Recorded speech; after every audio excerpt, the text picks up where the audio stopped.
managing our emotions is maybe a short-term solution sometimes, but it's really not a good long-term one. And that feeling our emotions really actually brings us the freedom and the joy that we want. Welcome to The Art of Accomplishment, where we explore how deepening connection with ourselves and others leads to creating the life we want with enjoyment and ease. I'm Brett Kistler, here today with my co-host, Joe Hudson. Today, I'm really excited to start a series that we're going to do on emotions. And I've been wanting to do this for a long time, and I'm very excited for it. And for this first episode to kind of kick off this series, I want to go into the process of emotional development that we all go through as we start to work through each of the emotions that we're going to discuss in this series. So, Joe, I'd love to just start with, how do you see the process of emotional development in the work that you've been doing? I do think that there's some pretty clear steps of emotional development. I think what's interesting to me, before we even get into that, is that, I've been a student of human development a lot, from Terry O'Fallon's work to the integral work to, earlier stuff like Piaget and all. And I think that almost all of that development work has been done around the intellect, and very little has been done around the emotions. And so I've looked quite a bit to look for what I think are coherent emotional development steps, and I have a really hard time finding them. And I think some degree is that people who move more from their emotional experience, they're not intellectual writers, so they don't write it down, and vice versa. So I think that that's where a lot of the work falls short. I just might not have found it yet. So I just want to start with that. But what's interesting to me is that the emotional development cycle, as I see it, is very, very similar to a lot of the cognitive development, in the way that it feels circular on some level. I kind of feel like it's like a spiral. So when you're at the top of the spiral, it feels like it's circular, but you've actually made progress. It's something to that effect. So the beginning and the end feel very similar. There also seems to be a unifying thing that happens in the developmental cycle where, like in cognitive development, the sense of self unifies, or the sense of time unifies. There's an emotional unification, I think, that also happens on the emotional development side. And there's also something about, it's not just like a grand cycle. It's like lots of little iterations to get there, right? That you're kind of going back and forth. You're pendulating through the cycle, through the growth development. And all those things seem to be really similar for emotions. But you asked the question, so I'll answer. What are the stages of the emotional development? In my mind, what I would say is that you're an infant, and emotions are fluid and they're non-personal. Like an infant can cry for 3 hours straight if they have colic and they don't wear out their throat, right? They just literally, there's no contraction around it. There's no, I shouldn't be crying. You see humans cry and they're like, oh, all right. And you see babies cry and they're like, the whole emotional openness is compared to constriction around the tears. So that's kind of the very non-personal, very fluid. And then emotions, we're taught to take them personally, and we're taught either just by cognitive development and or just by the nature of the way that all of us are raised, we're taught to repress the emotions. And I'll make a distinction between repression means, hey, don't feel that emotion, and management, which will come later. But it's literally something where we are told it's not okay to feel sad. It's not okay to be angry. It's not okay to be scared. It's not okay to be jealous. Whatever the emotional experience is, we're told that. And we're told it either by being punished for it or being bribed out of it, or it's just maybe so hardcore in our own system, we just are like, oh, no, I'm not going to feel that. And then with that, there's kind of muscular constraints that come with it. Or then the emotions start to control us. Like we have these experiences, these big emotional experiences. I can't believe I said that when I was angry, or like I lost control, or blah, blah, blah. And that's kind of where the world says that's what emotions are.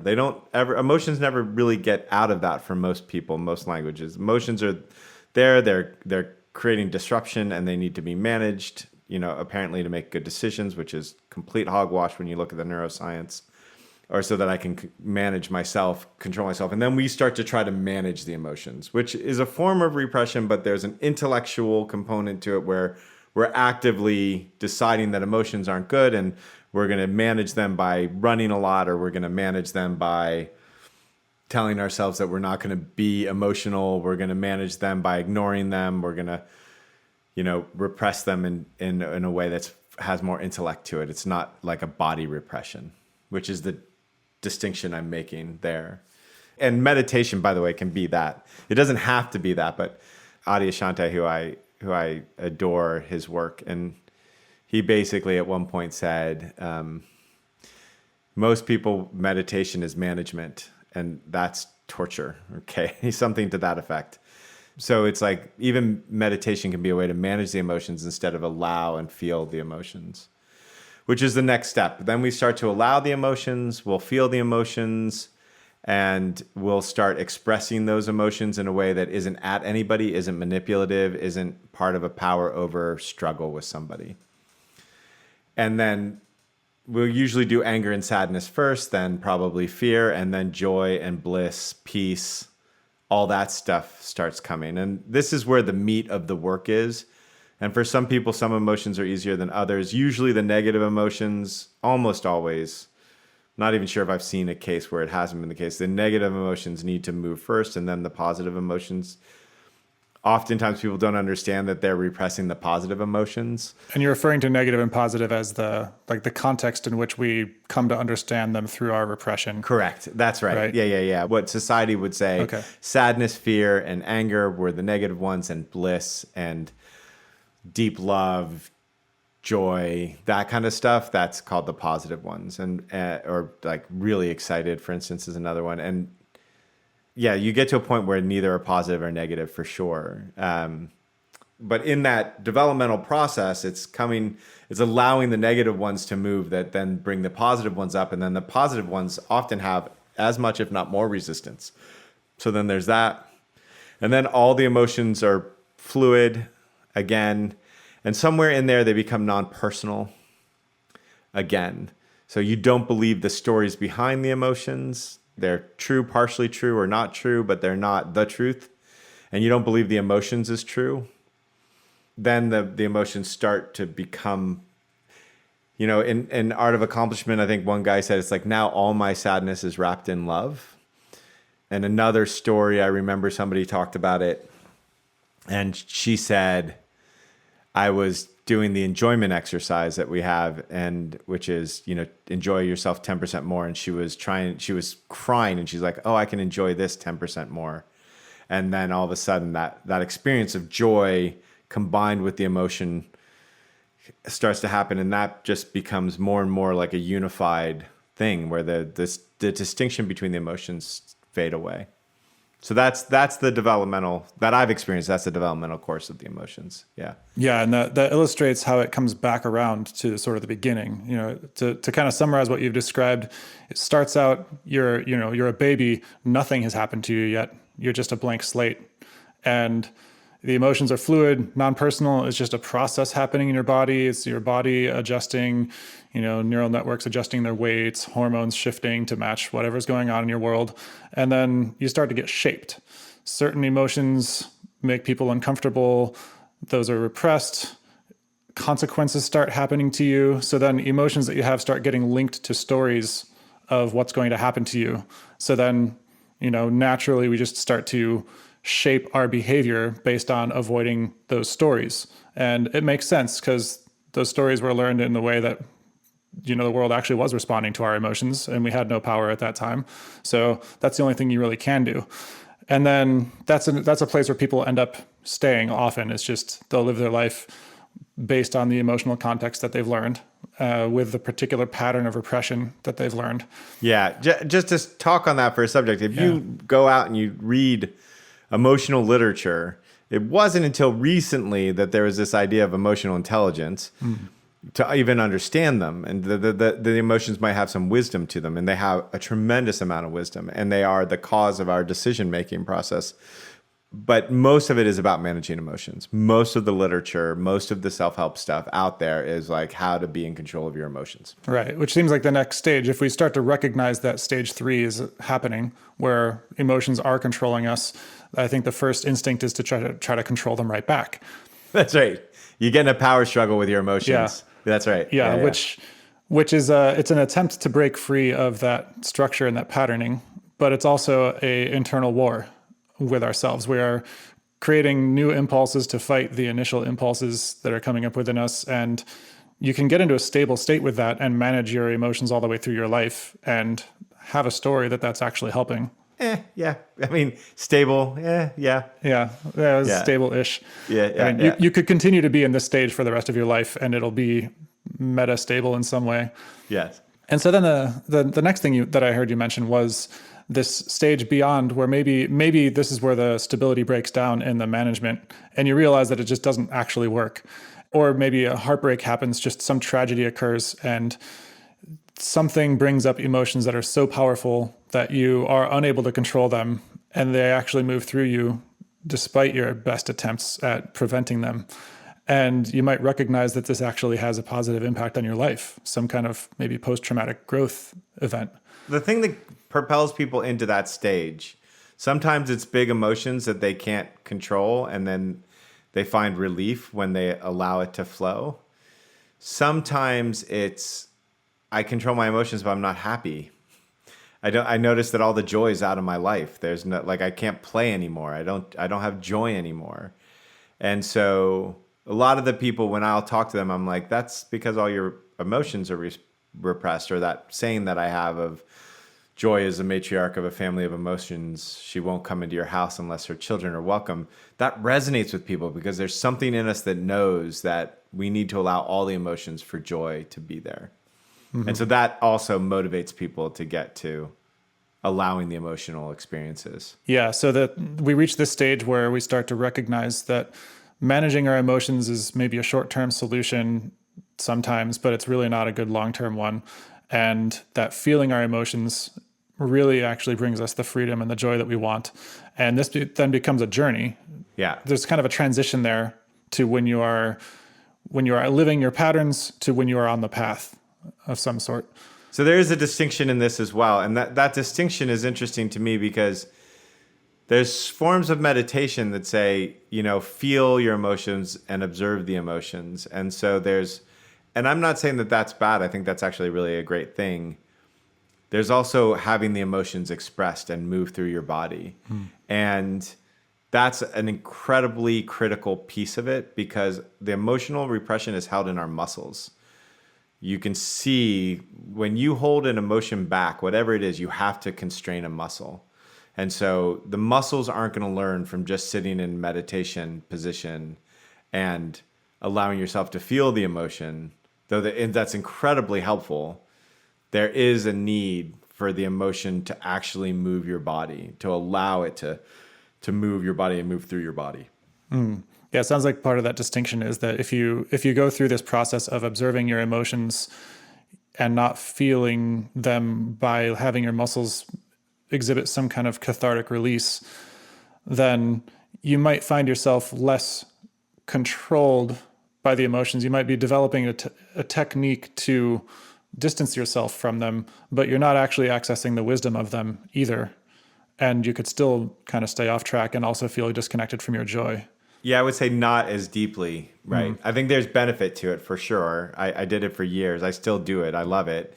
And there's just, we're human. We need to go to the bathroom and we need to cry.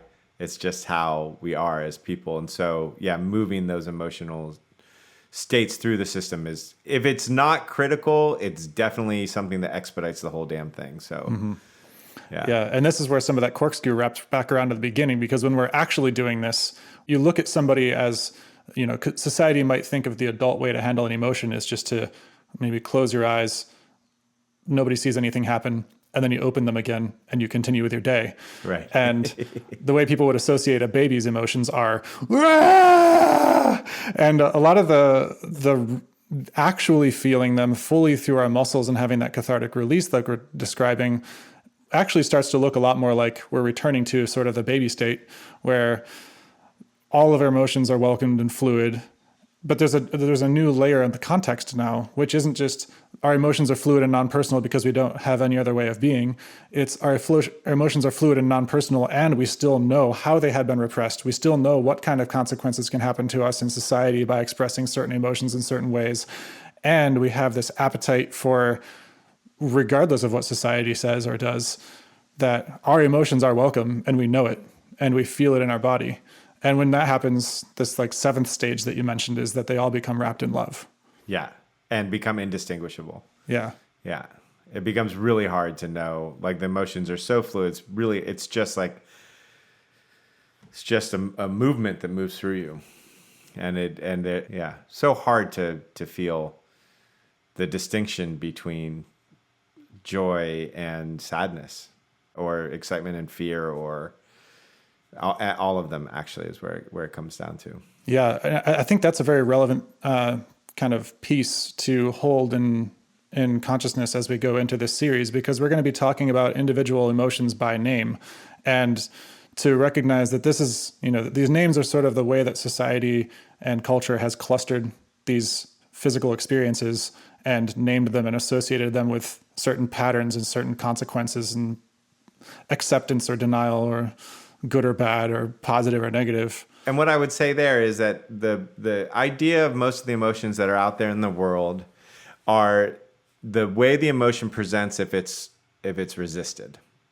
So people don't want to feel certain emotions because, for good reason, because they hurt, right? But what you find out through this process is it's not the emotion that hurts, it's the resistance to feeling the emotion that hurts. It's not like, I hate to use it again, but it's not like going to the bathroom hurts, but if you're resisting going to the bathroom, that's going to hurt. And so it's a very similar thing. It's the clogging of the pipe that hurts. And when you unclog the pipe, it just becomes more and more enjoyable right through the whole process.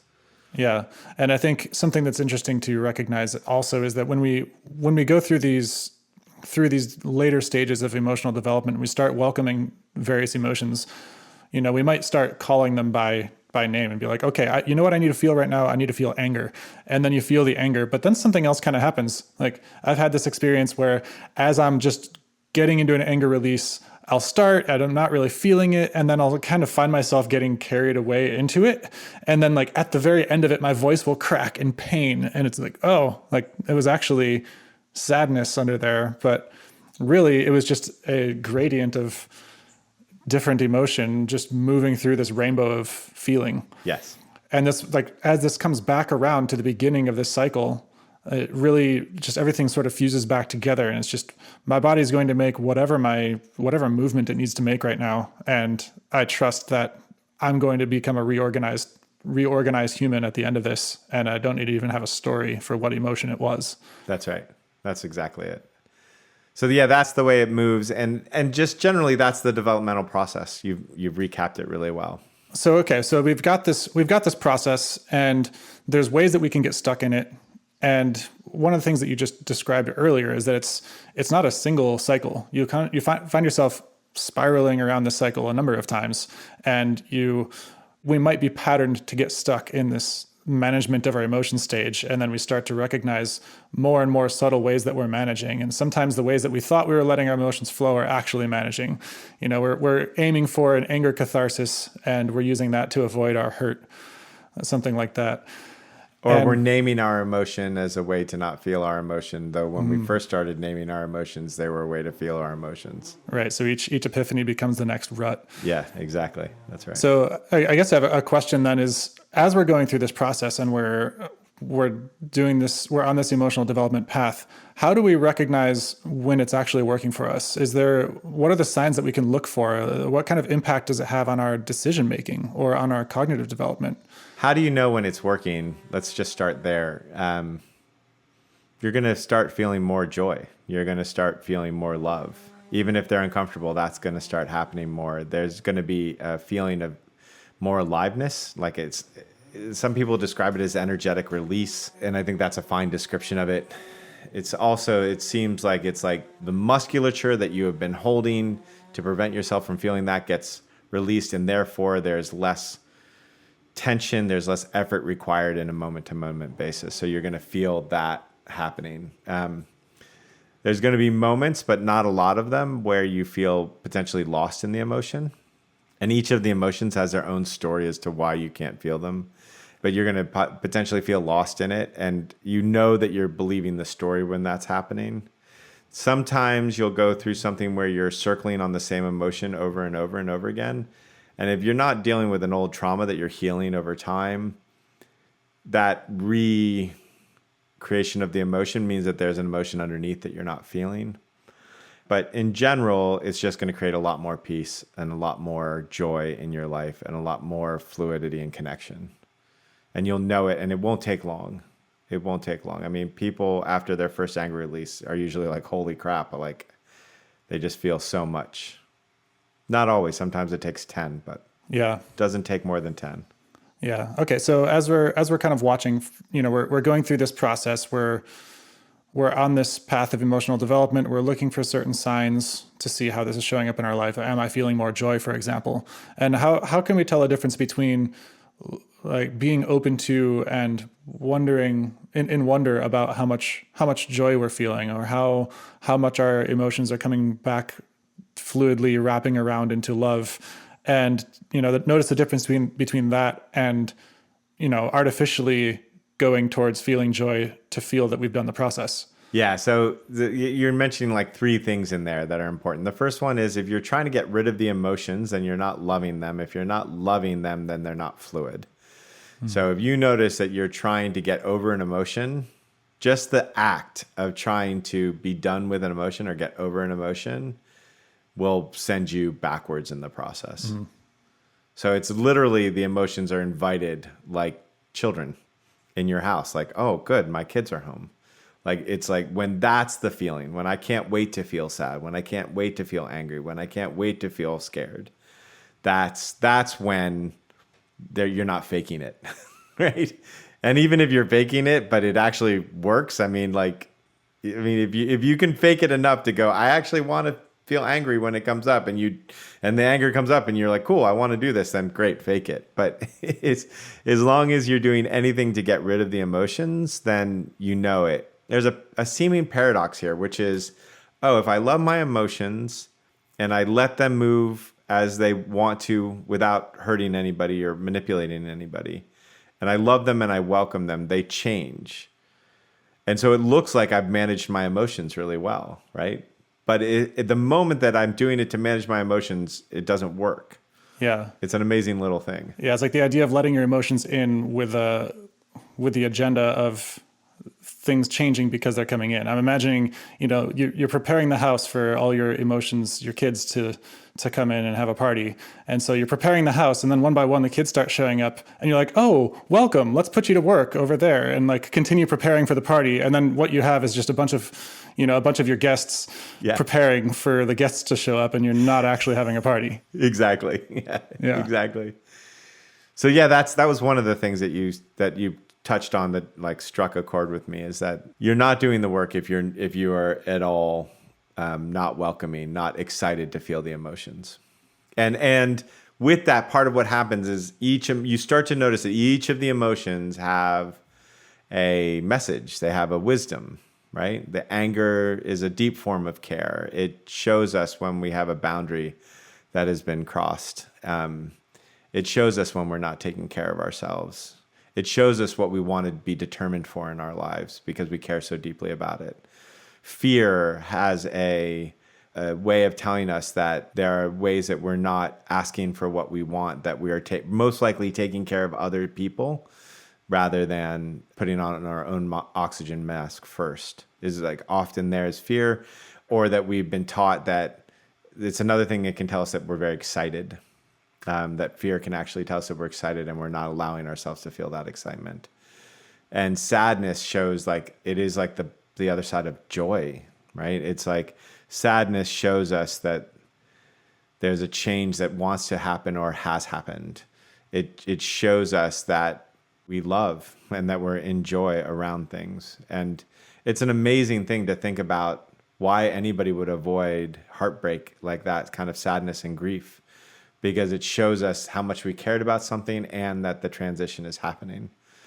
But the stories that we tell about them are completely different. If we haven't allowed ourselves to be sad, then the story is sadness will last forever. And if we haven't allowed ourselves to be angry, the story is that anger will destroy everything. And if we haven't allowed ourselves to be fear, the story is if we allow the fear, then we are going to be crippled by it and we'll never be able to get anything done. Mm-hmm. And obviously when we feel those things, none of that shit happens. Right. It's almost the self-fulfilling prophecy is that if we fear that these emotions will last forever and we don't allow ourselves to feel them, then they're actually lasting forever because they're stuck in our body and we are feeling them. And you have to dissociate more and more to continue the illusion that you're not presently feeling them. Yes. And that just reinforces every time you go there, every time you go into it, it's like, okay, see, look, it's still here. And you end up kind of retreating into a trap of your own making. Beautifully said. And then the weird thing is there's actually a little bit of truth to like we sense something when we think those things and we don't have the full picture. So we're describing it awkwardly. But as an example is like, if you allow anger to fully move through you, then there is a way it destroys everything, particularly yourself, meaning being angry at people when it's repressed is a way that you create separation between you and other people.